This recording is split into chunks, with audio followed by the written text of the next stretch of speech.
Nobody likes a big, flabby, fat bottom end. Here's how I can help you tighten your kicks up. So we all want that big kind of thumping kick going on, and sometimes it's quite hard to do because you might have a few different instruments working in that area, so they're kind of getting in the way of each other. So the way that I approach this and the mindset that I use is I totally forget about what's doing what and who's doing what in the low end. I'm not listening to the individual instruments, I'm listening to this whole sound of kick, which is going anywhere from like 20 hertz up to about 100 hertz really, and obviously around the outside too. So what I want to try and do is I want to try and get that so it's a bit tighter, but really for me it's more about the punch of the kick. So it's more about kind of getting that, and if I can get that, then it sounds like it's tighter. It doesn't necessarily mean that I have to do loads of cuts. Now, one cut that I would suggest you do is a super low cut at about 20. If you start coming up higher to about 30, 40, now 40, everyone used to cut 40 because of vinyl. If you were doing 7-inch vinyls back in the day, you'd always cut 40 because that meant that it would play, you would get more onto the disc, you could get the disc louder. So a lot of 7 inches, that was standard procedure for pop music, cut at 40 hertz. So any old engineers I used to work with would do that as a basic. But these days there's more subs going on, there's more stuff happening in the low end, so you can't do a cut that high up. So you want to be cutting around 20 just so that it keeps that bottom end from, there's stuff happening in below 20, you can't really hear it, the speakers aren't going to play well back if it's there, so you're better off just putting that cut on just to keep it kind of nice and clean there.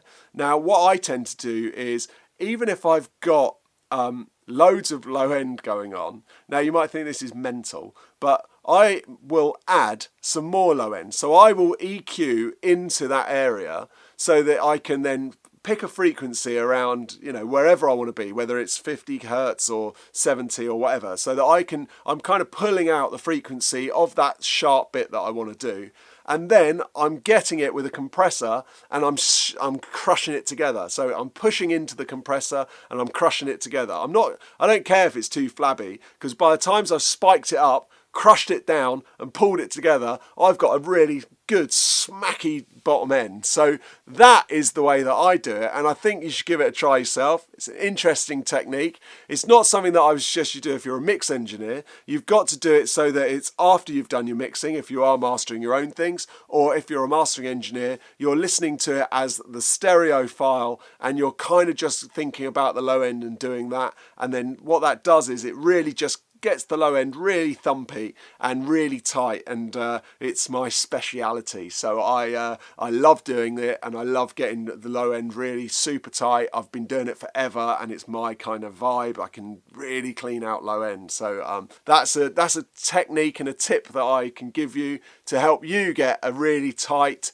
smacking low end. If you enjoyed this, then please subscribe to my channel. If you watch and you haven't subscribed, make sure you have subscribed, and please like the video and tell me any tips you've got for getting really tight bottom end, and tell me if you think I'm talking a load of rubbish, but I know I'm not. But tell me if you think I am, because I want to know that too. And please go to my website streaky.com, sign up to the Audio Anorax newsletter. It's only once a month. It's me basically pointing in the direction of cool things that I see online. I get discounts from manufacturers and plug-in people, so they're all on there. So it's only once a month. Yeah, the Audio Anorax newsletter, and it's at streaky.com. Thanks for watching. Until next time, I'll see you tomorrow, I guess. Okay, bye.